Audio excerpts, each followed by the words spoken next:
there are a lot of people I work with that go, all right, schools, it's great, James. Schools, do your work in schools, but I work with people. I work with adults. I'm in the workplace.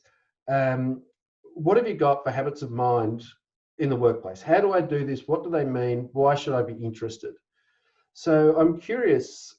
We sort of touched on a few examples before, Art. You were talking about the research from the students in Waikiki that went through and were succeeding in their roles and brought the habits of mind with them.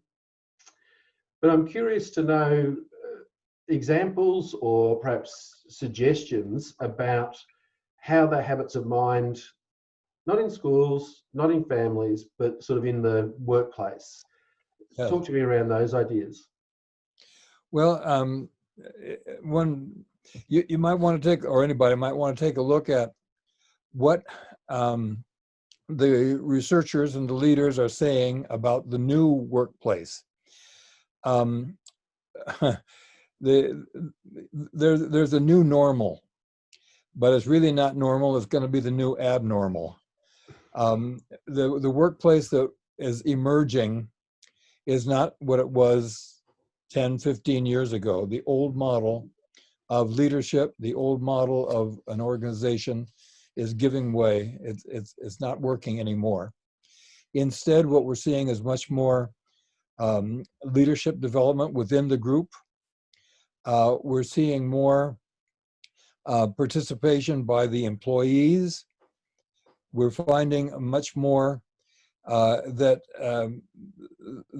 people need to have a stakehold in the organization and be part of it.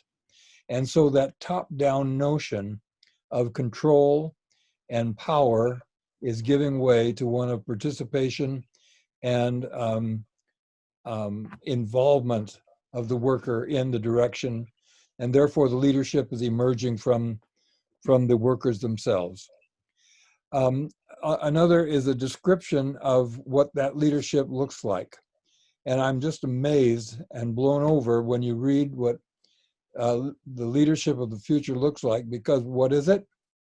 One, knowing how to respond empathically.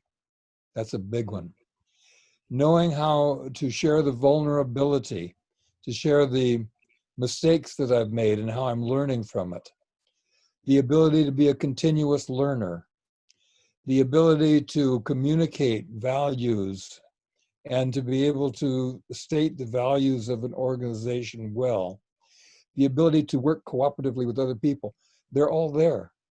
And the description of the new modern leader of the business world are the behaviors, or they must manifest the behaviors of the habits of mind. It's very apparent to me. Yeah, I mean, I think those descriptions, just as you're saying, are really based on the fact that we are no longer of the delusion, should I say, or illusion of the fact that we live with certainty. We don't. I think that there is a major change that's taken place from the factory model, where we thought that there was a level of linear certainty. Not that it necessarily existed, but for factories to really be successful, it had to be that way. You know, and so what happened is that we made a shift into the information age. And when we made that shift, we were then really saying we can no longer imagine that everything that is there is all that is known. And I think that that's a big departure from the way we thought about it when we were in the factory model, because we really thought we were developing widgets. We knew what the line required to do it.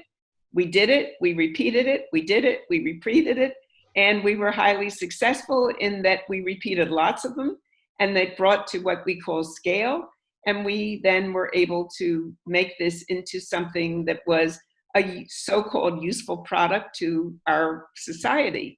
Little by little, we started to see that wear away, and we started to be now purchasing information, wanting to know more from the news media, wanting to know more from all the kinds of sources that we had. And we were trying to really understand that the information age was as much about being informed, so to speak.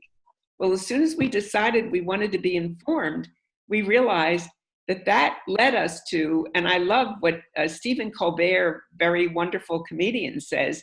He calls it to a level of truthiness, which is we started to really question ourselves. What is truth?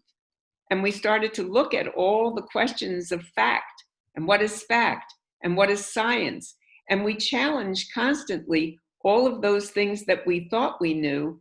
And because we continually uncover something we never imagined, I think we're in an age now where leadership is really what you're saying.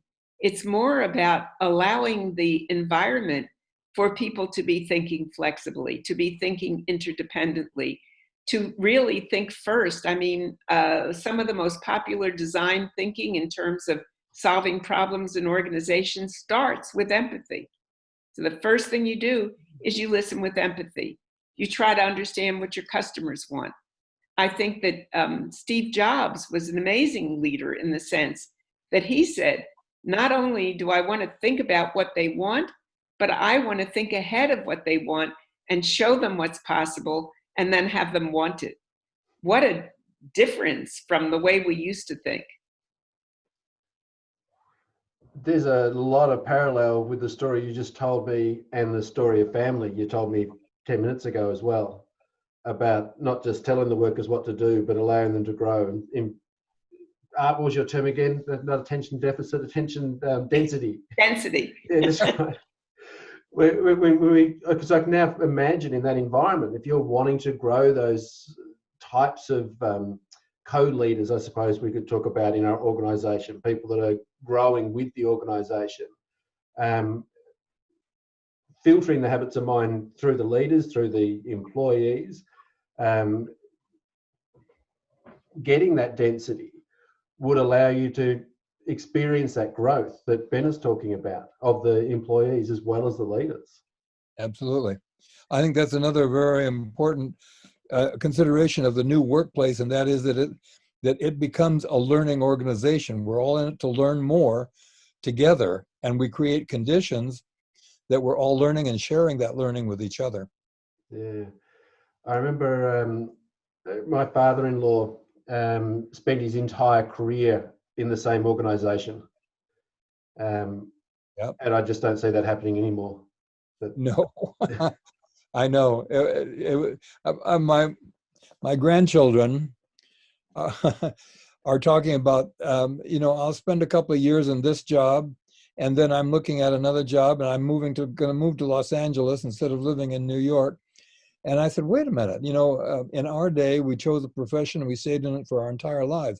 That's not the way they're thinking anymore. They're looking at each couple of years as a learning opportunity, and then they take that learning to the next job. And they continue throughout a lifetime that way. Different than Which us. really, I'm sorry, I thought you were finished.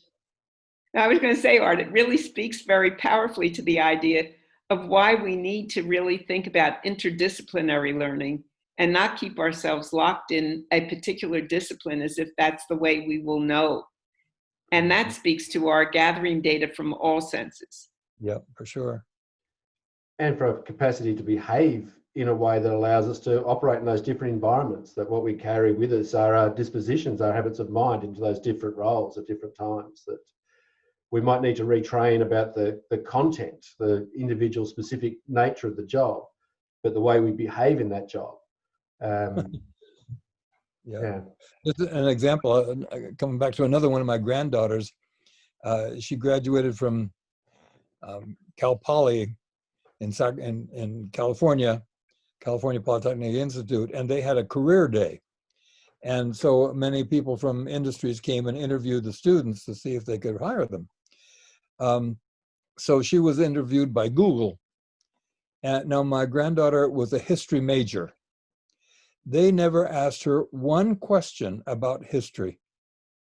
It was all about things that she's done creatively, how well she worked with other people, her love of continuous learning, whether she was a good reader or not. Those were the questions that got her the job, and she's still working with Google. But it had nothing to do with content. Yeah, absolutely. And it's interesting just that they had a career day. It really probably should be a careers day. That's right. Yeah, yeah, interesting.